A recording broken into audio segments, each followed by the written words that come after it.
Tovariš predsednik in sopredsedujoči, tovarišice in tovariši. Razmere v družbi in državi se najbolje odražajo v masovnih protestih, ki jih doživljamo v zadnjem času v večjih naseljih širom Slovenije. Predsedstvo Zveze združenj borcev je že 5. februarja pred najbolj masovnim protestom za Prešernov dan tu v Ljubljani, ki se ga je tega protesta udeležilo svojih 20.000 udeležencev. Predsedstvo je že, kot rečeno, 5. februarja sprejelo sporočilo za javnost, v katerem ni samo izrazila svojo zaskrbljenost nad zaostrovanjem razmer v družbi in državi, ampak priporočilo, da se politična kriza, v kakršno smo zapadli z razpadom vladajoče koalicije, rešuje učinkovito in ekspeditivno, in priporočilo, da parlament nadaljuje z konstruktivno zaupnico in da za novo mandatarko izvoli žensko.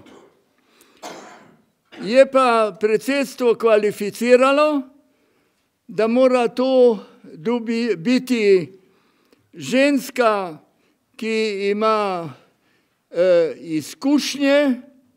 izkušnje tako v državni upravi kot v gospodarstvu, osebno integriteto in predvsem hrabrost. In v istem sporočilu za javnost je predsedstvo sporočilo, da zaradi spoštovanja politične etike priporoča, da oba šefa največjih parlamentarnih strank nepreklicno odstopita iz svojih političnih funkcij. Predsedstvo je bilo prepričano, da je s tem svojim javnim stališčem in priporočilom odprlo pot za reševanje krize. Tako je tudi bilo. Parlament je z impresivno večino 55 glasov za novo mandatarko izvolil gospo Alenko Bratušek, ki je potem zelo hitro pristopila sestavljanju nove koalicijske vlade. Želim ob tej priliki sporočiti priznanje ne samo mandatarki, ampak vsem njenim kolegom, ki so zbrali hrabrost, da so v teh težkih časih za reševanje domovine prevzeli to težko žrtev na sebe. Gospa Bratuškova je ob samem nastopu mandata sporočila, da bo čez leto dni pred parlament prišla z prošnjo za zaupnico. Kar pomeni, da bodo takrat odprta vrata za predčasne volitve. ker je bilo nekaj vprašanj okrog termina predčasnih volitev, naj rečem svoje mnenje, da je z ozirom na nemirnost razmer v družbi in državi primerno, da se ta ustvarjalni nemir, ki v narodu obstoji, tudi politično formira. Da bi se politično oformil, porabi čas in zato mislim, da je upravičeno, da se mandatarki in njeni ekipi prepusti ne 100 dni, ampak leto dni, da v viharnem morju, v kakršnem živimo, pokažejo, kakšen je njihov cilj, kakšen je njihov program, da zastavijo projekte, da vidimo, če ta politična alternativa učinkovito deluje in po letu dni potem odločamo, ali naj ta ekipa nadaljuje ali pa smatramo, da je potrebna drugačna ali dopolnjena alternativa. Ekipa se podaja na težko pot.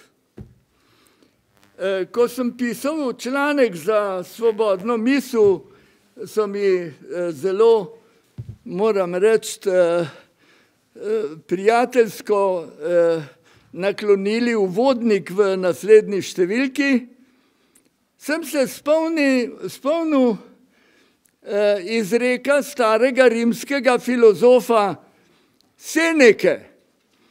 Seneka je namreč dejal, da za tiste, ki ne vejo, kam hočejo priti, nikdar ni pravega vetra pri jadranju.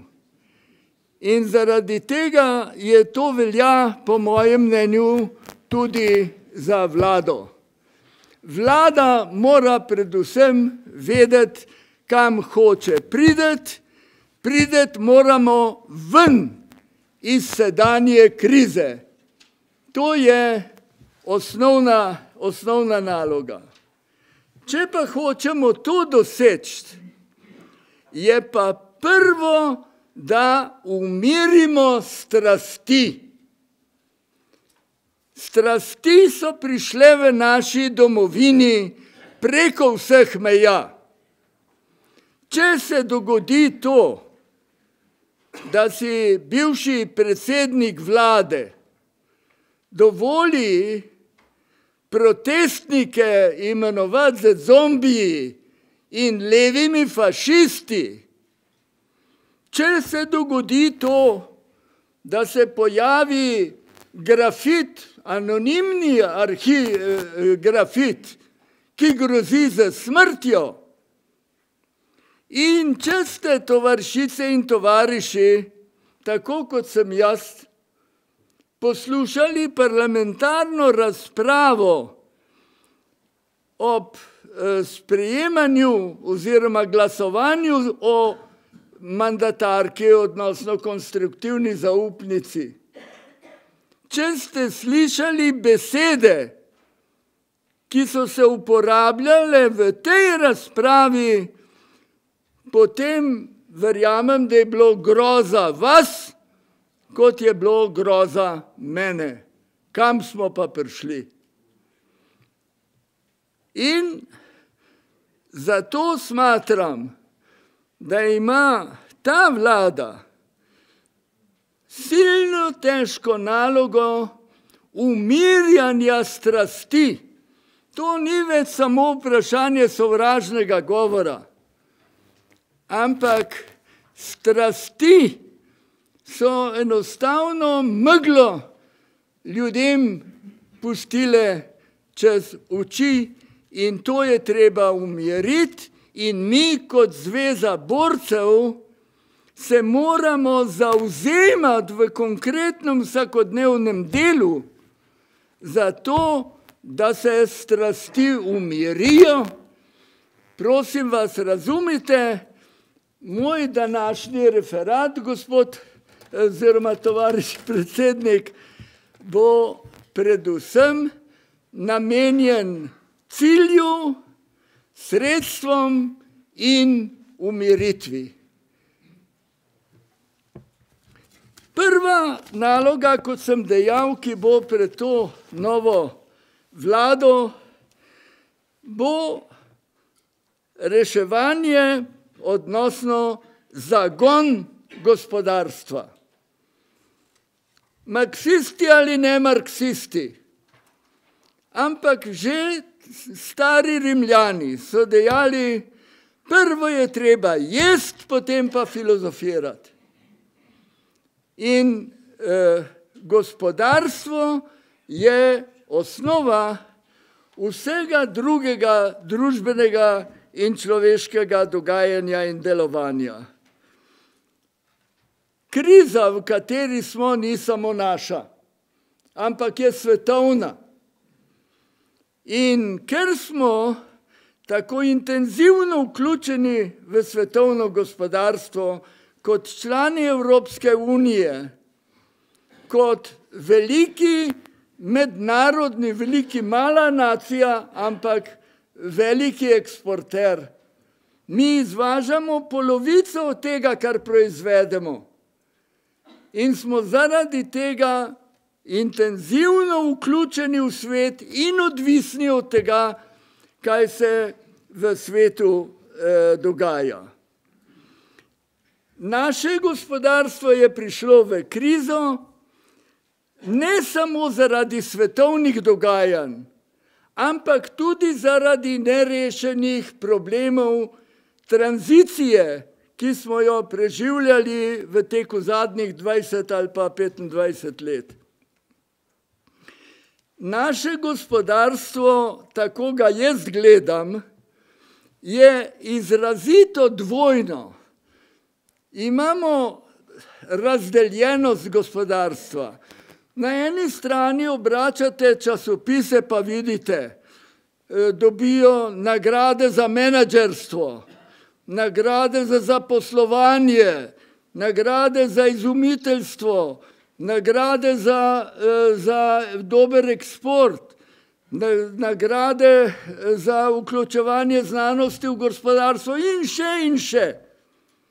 Na drugi strani se pa borza dela polni,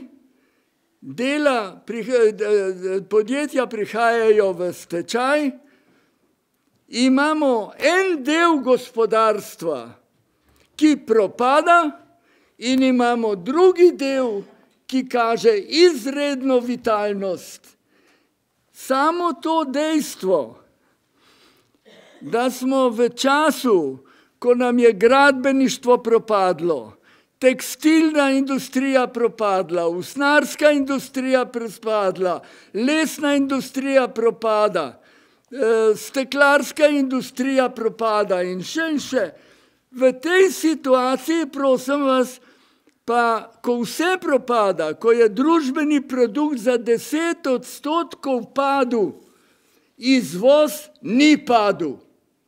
In seveda jaz postavljam vprašanje, ja, če je vse tako malo šlo, kdo je pa pol to taki izvaža? Izvaža ta vitalni del. In to me napolnjuje z optimizmom. Veste, eden največjih ekonomskih znanstvenikov preteklega stoletja, Joseph Schumpeter, ki je bil sicer Avstrijec, pa je postal Američan. In on je rekel, ekonomski napredek v kapitalizmu je ustvarjalno propadanje. In moram reči, jaz namreč Schumpetra zelo cenim zato ker je on tudi Marksa zelo cenil, čeprav je bil buržoazni ekonomist. No, ampak tu je imel prav. Ekonomski napredek, kar poglejte, pri nas smo včasih premog kopali tamle v revirjih, zdaj premogovnike zapirajo. Iz lastne izkušnje bi vam tole povedal. Ko sem prišel v Evropsko ekonomsko komisijo za izvršnega sekretarja, ta najbolj pomemben komitet je bil komitet za premog. Pa so pa prišli k meni pa so rekli, ja, kaj pa bomo, vse nobeden več ne koplje premoga. Se vsi sam še nafto kurmo. Zaradi tega zapri tale komitet za premog pa naredi komitet za energetiko. Pa se bomo pogovarjali o elektriki, pa o plinu in vseh drugih stvareh. Premog pa je vprašanje preteklosti. Hočem reči, ekonomski razvoj v naši dobi prinaša take in take novosti. Oprostite, da sem danes malo navdahnjen tole, da po svojem spominu išem. In v spominu mi prihaja spet ekonomist, ki je dal pečat preteklemu stoletju, 20., ne 19. 19. stoletje je zapečatil Marx, 20. stoletje pa Lord Keynes. Lord Keynes je v enem predavanju po drugi svetovni vojni, ki mu je dal naslov Ekonomske možnosti za naše vnuke. Duhovit naslov. V tistem predavanju je rekel sledeče besede. Bogastvo narodov se ne ceni po količini zlata in prirodnih izvorov, ki jih narod poseduje, ampak po trdem delu, znanju in iznajdljivosti. Trdo delo, znanje, iznajdljivost. Mi govorimo, da gremo v družbo znanja, ampak ta družba znanja mora biti tudi družba trdega dela. Veste, znanje se tudi ne dobiva kar takole za zabavo, ampak to so neprespane noči. Ampak znanje, je rekel Francis Bacon, je moč. Tista mehka moč, na katero predvsem mi računamo moč argumenta, moč prepričanja, moč vztrajnosti, volje in besede. No, na to, mislim, mora nova vlada, ko bo poskušala zaganjati gospodarstvo. Spet vam bom povedal svoj spomin. Ko sem bil v Združenih narodih, smo hoteli ustanoviti fond za gospodarski razvoj, ki bi dajal nerazvitim deželam brez obrestna posojila. Pa je takrat k meni prišel takratni predsednik Svetovne banke. Vlado, gledam te, to je bil Eugene Black. Pa mi je rekel, kot Američani pač govorijo, mladi prijatelj, nehajte pritiskati za denar, dajte mi dobre projekte. Če boste dali dobri projekt, bom jaz denar vedno našel. Dokler pa nimate projektov, denarja v prazno luknjo pa ne bom metal. In moram reči, 70 let je minilo, skoraj 70 let od tistih časov in stari Eugene Black je imel prav. Ni, čeprav je denar je sveta gospodar, ni vse denar. Je pa res, da nas je denar pripeljal v finančno krizo, da smo soočeni z fiskalnim problemom deficita v javnih financah in to vsak slovenski kmet ve, da se na puf ne da živeti celo življenje.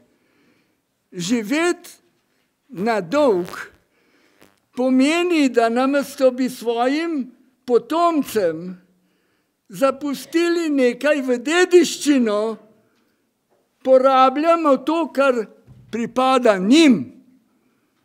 Kajti oni bodo ti, ki bodo dolgove plačevali. Zaradi tega smatram, da je konsolidacija javnih financ pravilna orientacija in da je treba po njej iti. Problem z nekdanjo vlado ni bil v izboru prioritet, ampak v zaupanju v izvrševanje teh prioritet, v držanje besede. Prosim vas, če je pod tisto vladavino v državni zbor zasedal 343 ur, imam tle točno napisano iz državnozborskih zapisnikov. Sprejeli so 106 zakonov, ampak samo 19 po rednem postopku, vse druge pa po izrednem hitrem procesu. Samo najbolj kritični zakon, ki ga je nedavno, kot veste, vsaj v ključnem členu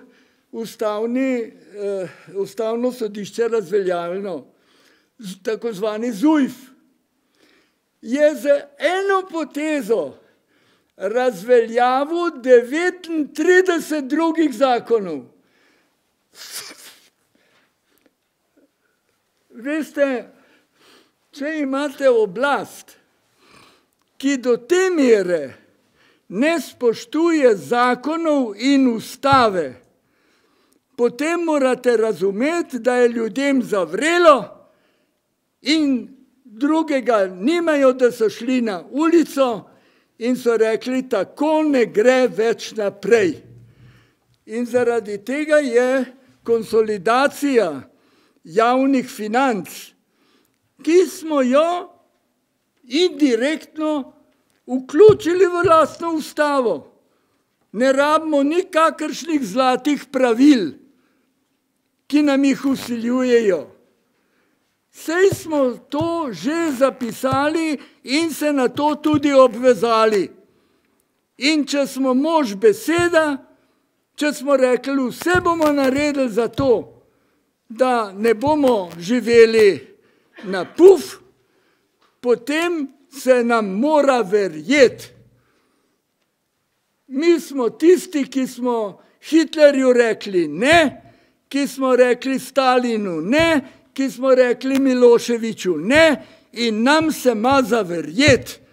Ne pa, da nam bo nekdo rekel, če pa tega ne boste spoštovali, bojo prišli pa žandarji iz Bruslja. Ne rabimo nobenih žandarjev, sami smo svoj žandar. Zaradi tega smatram, da je usmerjenost, ki jo je nova premierka že v uvodnem govoru nakazala, namreč, da bo šla ne po poti tako zvanega varčevanja, ki je bilo lažnivo varčevanje. To je bila destrukcija socialne države, ne pa varčevanje v budžetu. To je bila prevara, ne pa izvrševanje sprejetega zakona. Zaradi tega je orientacija nove predsednice na razvoj, Kajti, če bomo temu zdravemu delu gospodarstva pomagali, da prežame celotno nacionalno gospodarstvo, da tako rečem, delovni duh slovenskega človeka pride do izraza, potem se bomo iz krize izkopali. Nikakršni kapitali nas ne bodo iz krize potegnili ven.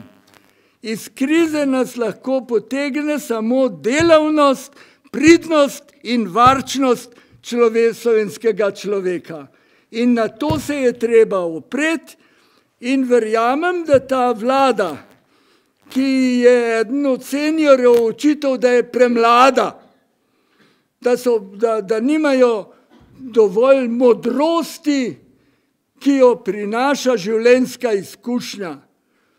Smatram, da so v to vlado vključeni mladi ljudje, da ne bom apostrofiral zdaj izrecno Grilca, pa Čuferja, pa samo premierko in tako naprej, ampak jaz se veselim, da se je v našem narodu našla mlada, dinamična, požrtvovalna ekipa, ki je pripravljena to breme vzeti na sebe in mi kot Zveza borcev bomo vse napravili, da jim pri tem delu pomagamo, ne pa, da jim mečemo polena pod kolesje. Velik problem, za mene je problem čas zmeraj, ampak velik problem so banke in bančni sistem. Jaz sem o tem svoje poglede na razvoj svetovnega finančnega globalizma razlagal obširno na posvetovanjih aktivistov, ki smo jih v zadnjem času imeli v pobegih v Koprščini, tukaj v Ljubljani, v tej dvorani in v Mariboru. Zaradi tega danes tega ne bom ponavljal. Ampak želim pa naglasiti to. Vse se govori, banke je treba reševati. Ne, čakajte malo, počakajte. Za mene so v tejle finančni katastrofi banke glih toliko krive, kot tiste, ki so posojila jemali. Zdaj pa bomo s policijo pri prižganih lučeh iskali krivce, da bomo reševali banke. Banke imajo svoje raziskovalna oddelka in preden banka da posojilo, morajo dobro pod rentgenom dobro pregledati perspektivnega dolžnika. To se pravi, prav tako kot je tisti, ki najema posojilo, dolžan razmisliti, kako bo pa vračal, tako je banka dolžna razmisliti, kako bo pa ta denar nazaj dobila.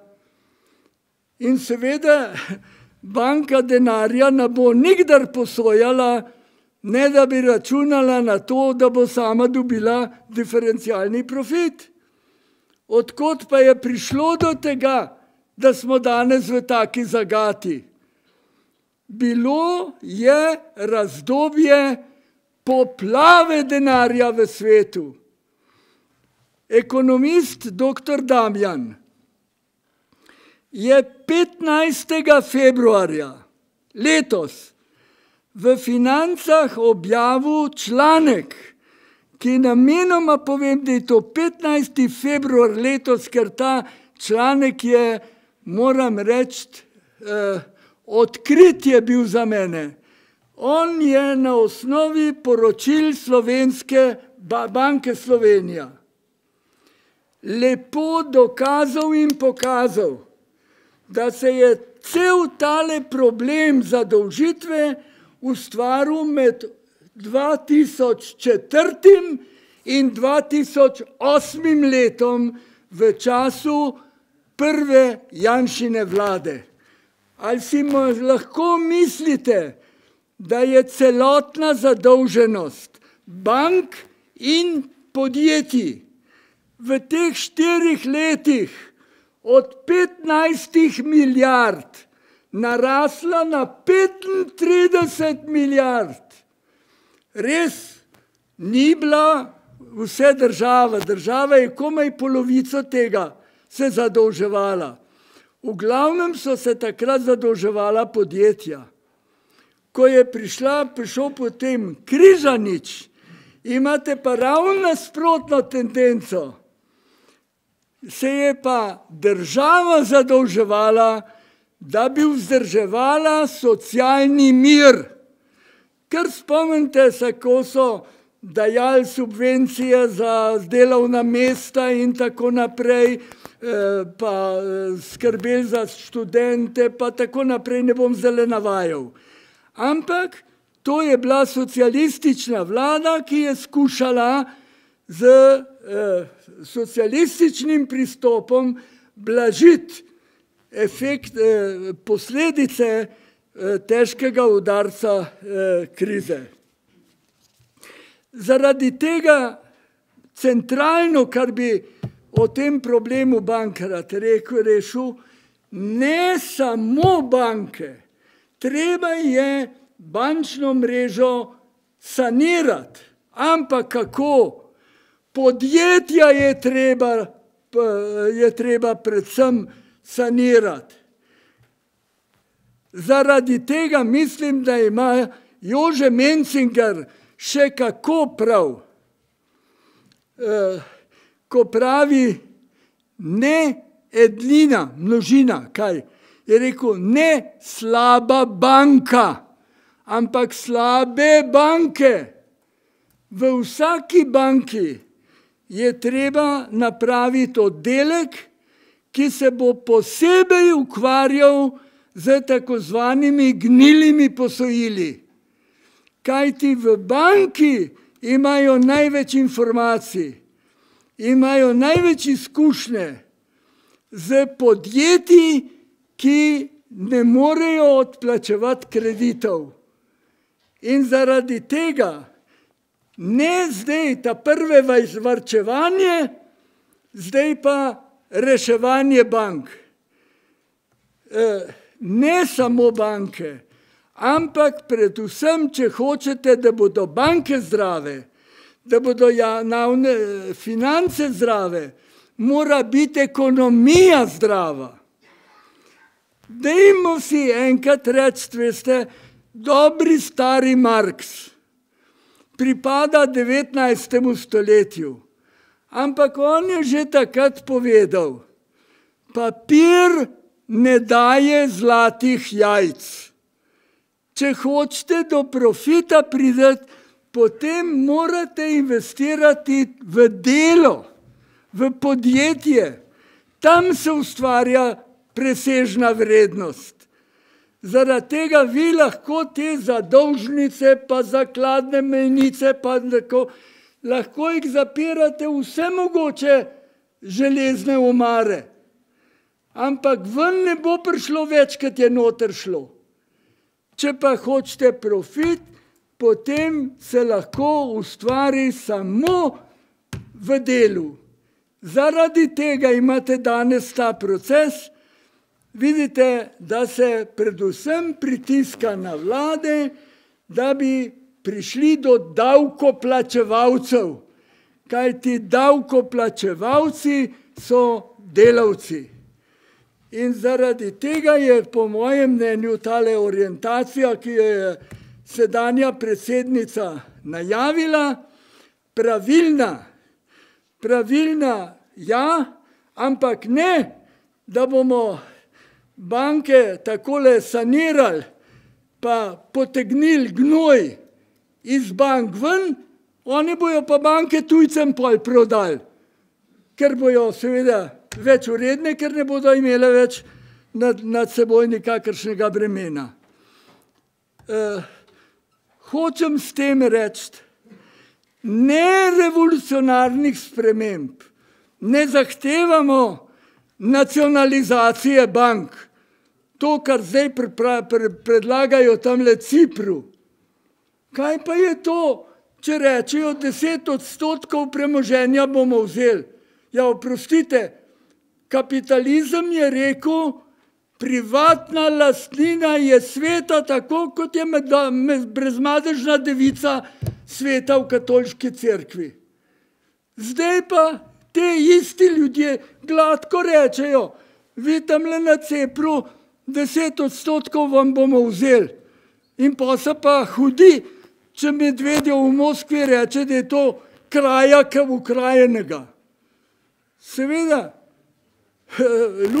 ruski oligarhi so nosili to na Cipr, zdaj se pa od tistih, ki so proglasili to za sveto lastnino, pol pa tale, oprostite, da se takole sebi dovolim takele reči, ta mladi holandski minister, ja, pa naredilo tako uslarijo, ki jo sploh še ni doslej nihče izproduciral. Ja, nič slabega za kmete ne rečem, no.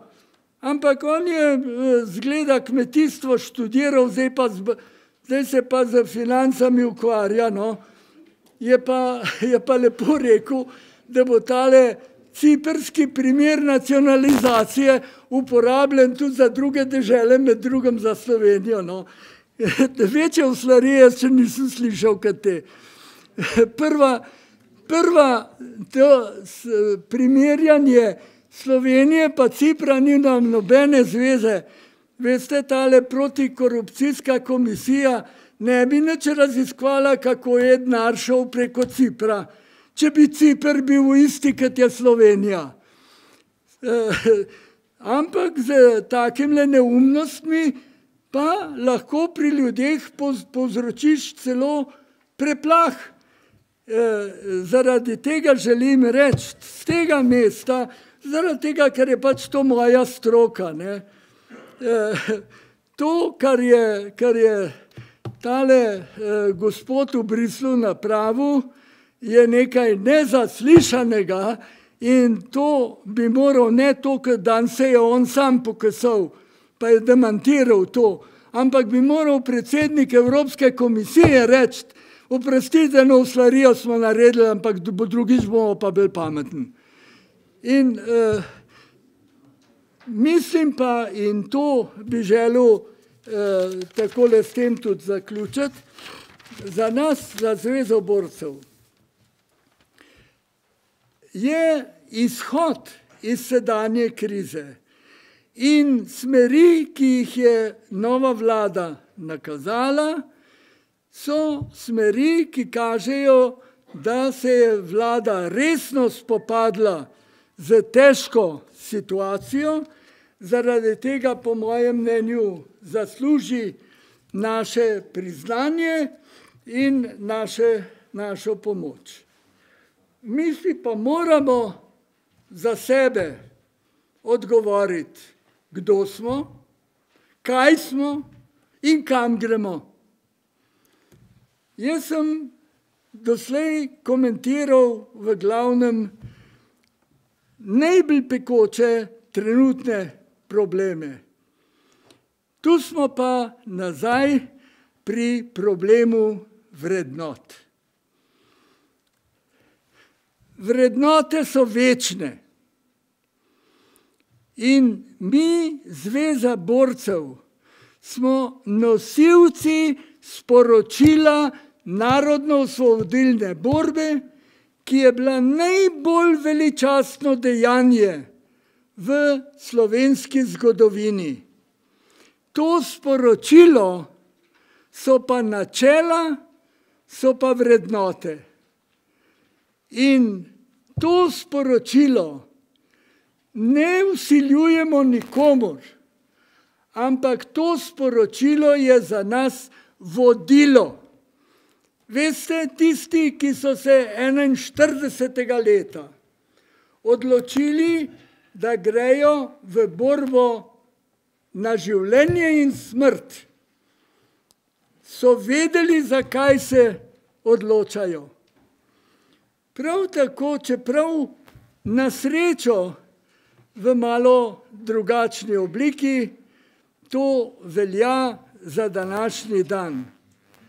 Potreben je pogum, potrebna je tudi pamet, ampak predvsem je pa potrebno domoljubno srce in ljubezen do svoje domovine, pa naj še tako blatijo nacionalni interes. Ampak nacionalni interes je tisto osnovno, kar mora biti naše vodilo v naših dejanjih, odnosno v naših pogledih na sedanjost. Hvala lepa.